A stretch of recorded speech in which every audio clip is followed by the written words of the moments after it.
22 से 25 पार्ट 2 परीक्षा का रिजल्ट 2 दिन पहले ही जारी कर दिया गया है, लेकिन बहुत ज़्यादा संख्या में रिजल्ट पेंडिंग और प्रमोटेड चला गया है। तो चलिए आइए देखते हैं कैसे क्या करना है क्या नहीं। और पार्ट 2 के साथ साथ पीजी फर्स्ट सेमेस्टर 23 से 25 का भी रिजल्ट में बहुत ज़्यादा संख्या में, किसी में पे थ्योरी का नंबर नहीं दिया गया है, किसी में प्रैक्टिकल का नंबर नहीं दिया गया है, किसी में इंटरनल का नंबर नहीं दिया गया है। चलिए आइए देखते हैं कैसे क्या करना है। एक रिजल्ट है यहाँ पर पार्ट 2 का, यहाँ पर देख सकते हैं। ये ऑनर्स पेपर हो गया, पॉलिटिकल साइंस है, यहाँ पर देख सकते हैं। तो यहाँ आपको ये जो पेपर 3 है और पेपर 4, ये दोनों मिला के आपको 90 नंबर होना चाहिए, यानी 45 दूना 90 ऑनर्स पेपर का। इस दोनों में अगर पहले पेपर में अगर यहाँ पर 60 है और दूसरे में अगर कहने का मतलब 30 भी रहेगा तो चलेगा, क्योंकि यहाँ थ्योरी पेपर है, पॉलिटिकल साइंस है। तो यहाँ आपको 1 नंबर और मिल जाता तो आपका पास रहता, आपको फिर से एग्ज़ाम देना पड़ेगा ऑनर्स पेपर दोनों का। ये रूल है, अर्ली सिस्टम का ही रूल है, क्योंकि अगर आपको एक ऑनर्स पेपर में आप फेल होते हैं तो दोनों ऑनर्स पेपर देना पड़ेगा। वो यूनिवर्सिटी का पहले से रूल बनाया हुआ है, ये सिर्फ अर्ली सिस्टम के लिए ही है। तो ये आपको 1 नंबर और मिल जाता तो आप पास हो जाएंगे, आपको फिर से एग्ज़ाम नहीं देना पड़ेगा। अगर आप चाहे तो RTI करके देखिए, 1 नंबर इधर उधर हो जाए तो अच्छी बात है, नहीं तो आपको फिर से परीक्षा फॉर्म भरना पड़ेगा। और हाँ, फिर से परीक्षा फॉर्म भर के फिर से ये दोनों पेपर का, ऑनर्स पेपर का एग्ज़ाम देना पड़ेगा, यानी पेपर 3 और पेपर 4। बाकी अभी सबका ठीक ही है। इकोनॉमिक्स में 50 है, हिस्ट्री में 56 है, बाकी सब ठीक है। देखिए सकते हैं fail in absent in honours paper. तो सिर्फ 1 नंबर यानी पास के लिए आपको 90 मार्क्स चाहिए ऑनर्स पेपर में, सिर्फ ऑनर्स पेपर में। दोनों पेपर मिला के 90 नंबर होना चाहिए किसी भी हाल में। चलिए एक और रिजल्ट में देखते हैं कैसे क्या है। एक और रिजल्ट हमारे पास है, अब यहाँ पर देख लेते हैं। जैसे कि आप यहाँ पर देखिए, जैसे कि देख सकते हैं यहाँ पर ये है जूलॉजी ऑनर्स। तो यहाँ पर ये देख सकते हैं, यहाँ पर लिखा हुआ है फेल या एब्सेंट सब्सिडरी 1। तो यहाँ आपका ऑनर्स पेपर बिल्कुल सही है। बोटनी में आपको थ्योरी, इसमें भी सही है, 30 नंबर दिया हुआ है आपका। इसमें अगर आप बोटनी का अगर आप प्रैक्टिकल दिए हुए हैं तो आपका नंबर चढ़ जाएगा। अगर आप नहीं दिए होइएगा तो आपको बोटनी का ये थ्योरी पेपर भी देना पड़ेगा और प्रैक्टिकल भी फिर से देना पड़ेगा। अगर आप पहले से ये बोटनी ऑनर्स का प्रैक्टिकल दिए हुए हैं कॉलेज में तो आपका ये प्रैक्टिकल का नंबर चढ़ जाएगा, तो आपका रिजल्ट फुल्ली तरह से क्लियर हो जाएगा। जैसे यहाँ पर देख सकते हैं केमिस्ट्री में यहाँ चढ़ा हुआ है, प्रैक्टिकल का नंबर चढ़ा हुआ है, लेकिन यहाँ पर ABS दिया हुआ है, एब्सेंट दिया हुआ है, यानी आप एग्ज़ाम प्रैक्टिकल का नहीं दिए हैं।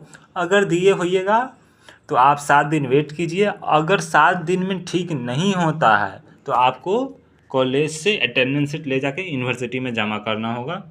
इसके रिगार्डिंग अगर नहीं करेंगे तो आपको फिर से एग्ज़ाम देना पड़ेगा। ये बोटनी का, सिर्फ सब्सिडरी बोटनी का थ्योरी भी देना पड़ेगा, प्रैक्टिकल भी देना पड़ेगा, दोनों देना पड़ेगा। ये दोनों पे, ये कहने का मतलब नहीं है, यहाँ पर प्रैक्टिकल भी और यहाँ पर थ्योरी। तो इसलिए अगर आप दिए हैं बोटनी का प्रैक्टिकल तो 7 दिन वेट कीजिए। अगर 7 दिन में क्लियर नहीं होता है तब जाके आपको यूनिवर्सिटी में फॉर्म एप्लीकेशन जमा करना है। आप ये ऑनलाइन का ये मार्कशीट का ये फ़ोटोकॉपी निकाल लेंगे, इसके साथ एडमिट कार्ड लगाएंगे और एक एप्लीकेशन लिखेंगे जिसमें कॉलेज से सिग्नेचर करवाएंगे और वहाँ फॉरवर्डिंग लिखवा के यहाँ पार्ट 2 वाले सेक्शन, यूनिवर्सिटी के फर्स्ट फ्लोर पे पार्ट 2 वाले सेक्शन में जमा करेंगे, आपका क्लियर होगा। हालांकि स्वतः यूनिवर्सिटी स्तर पर बहुत सारे रिजल्ट क्लियर हो रहा है और किया भी जा रहा है, तो घबराने की आवश्यकता नहीं है। बहुत सारा रिजल्ट 1 सप्ताह से 2 सप्ताह में क्लियर हो जाएगा अपने आप, उसके लिए कुछ नहीं करना है। तो इसलिए आप लोग 1 सप्ताह कम से कम वेट कर लीजिए, देख लीजिए। अगर हो जाए तो अच्छा है, नहीं होगा तो एप्लीकेशन देना पड़ेगा। चलिए एक और रिजल्ट देख लेते हैं। एक और रिजल्ट मेरे पास आया हुआ है यहाँ पर देख सकते हैं। हाँ, ये है, देख सकते हैं यहाँ पे।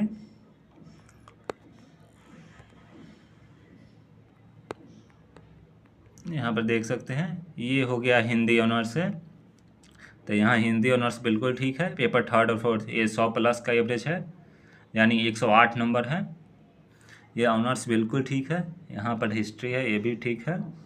अब यहाँ साइकोलॉजी में आप देख लीजिए, साइकोलॉजी में आपका थ्योरी पेपर में 10 नंबर आया है, यहाँ आपको साइकोलॉजी पेपर फिर से देना पड़ेगा। साइकोलॉजी का आपको प्रैक्टिकल भी देना पड़ेगा और थ्योरी पेपर भी देना पड़ेगा। दोनों पेपर ये दोनों देना पड़ेगा, दोनों प्रैक्टिकल और ये थ्योरी।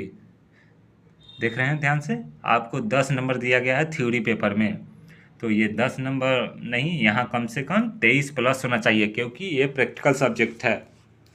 23 प्लस नहीं, 25 प्लस भी रहने कम से कम रहना चाहिए। हालांकि एवरेज 23 भी रहेगा तो चलेगा। तो यहाँ पर देख सकते हैं आपको प्रैक्टिकल में ठीक नंबर दिया गया है 22, लेकिन यहाँ आपका सब्सिडी पेपर 10 नंबर दिया गया है थ्योरी पेपर में, इसलिए आपको साइकोलॉजी पेपर फिर से देना पड़ेगा। इसमें कोई आप कुछ भी कर लेंगे तो नहीं होगा, आपको साइकोलॉजी का फिर से थ्योरी भी देना पड़ेगा, प्रैक्टिकल भी देना पड़ेगा। तो ये पार्ट 2 का बात हो गया। और भी बहुत सारे रिजल्ट का कहने का मतलब पार्ट 2 का ही बात कर लेते हैं, जिनका इनवैलिड बता रहा है, नोट फाउंड बता रहा है। प्रमोटेड वाले अधिकतर छात्र जैसे बैक सेशन का होंगे, यानी 21 से 24 पार्ट 2 के हैं, उन लोगों का प्रमोटेड का बैक सेशन का नोट फाउंड या कुछ लोग का बता रहा है, कुछ लोग का नहीं बता रहा है। तभी आप लोग कम से कम 7 दिन वेट कीजिए, क्योंकि बहुत सा रिजल्ट यूनिवर्सिटी स्तर पर स्वतः ठीक हो जाएगा। 7 से 15 दिन का समय लगेगा, ठीक हो जाएगा।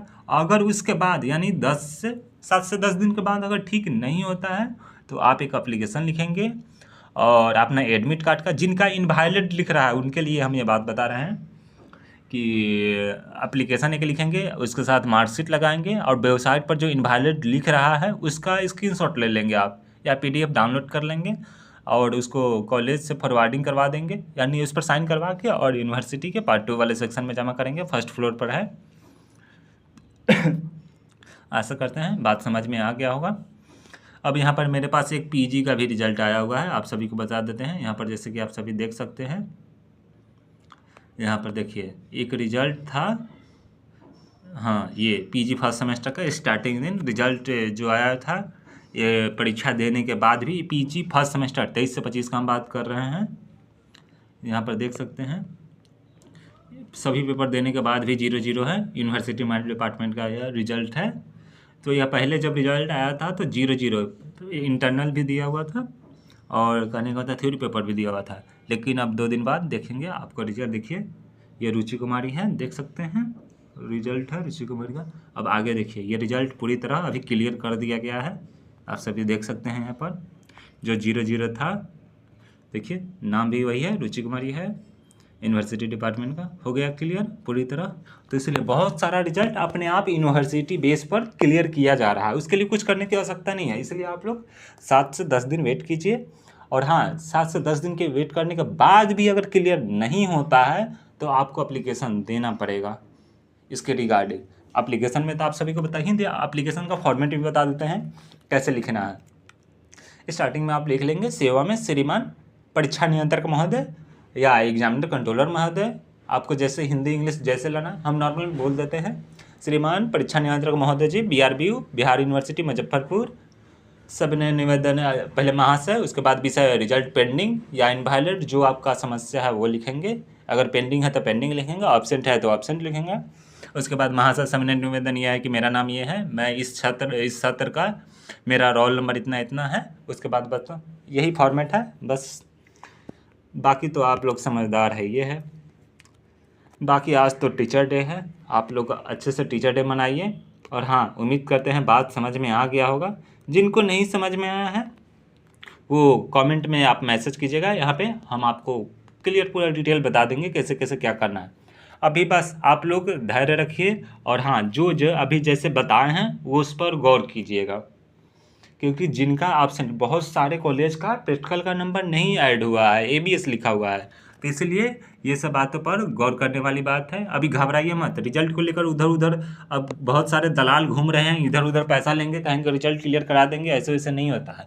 और हाँ, एक और बात कह रहे हैं, कितने छात्र होते हैं जो अब 10 नंबर किसी का प्रैक्टिकल में आया है थ्योरी पेपर में 10 या 12 नंबर, तो वो जुगाड़ लगाने के फेर में रहते हैं। तो ऐसा भूल के भी कभी नहीं करिएगा। अगर आप जुगाड़ लगाते हैं तो आपका मार्कशीट तो बन जाएगा लेकिन डिग्री नहीं बन पाएगा, डिग्री इशू नहीं हो पाएगा, क्योंकि डिग्री बनाते समय 3 बार वहाँ वेरिफिकेशन होता है, 3 जगह से गुजरता है। तो आपको मान लेते हैं किसी से पैरवी करवा के आप क्लियर करवाते भी है, अगर कोई भी रिजल्ट 5,000 10,000 में क्लियर भी करेगा तो आपको सिर्फ पहले वाले टीआर में ही क्लियर पड़ेगा ना, बाकी टीआर 2 तो वहाँ रखा हुआ है ना, उससे तो आप नहीं कर पाएंगे ना।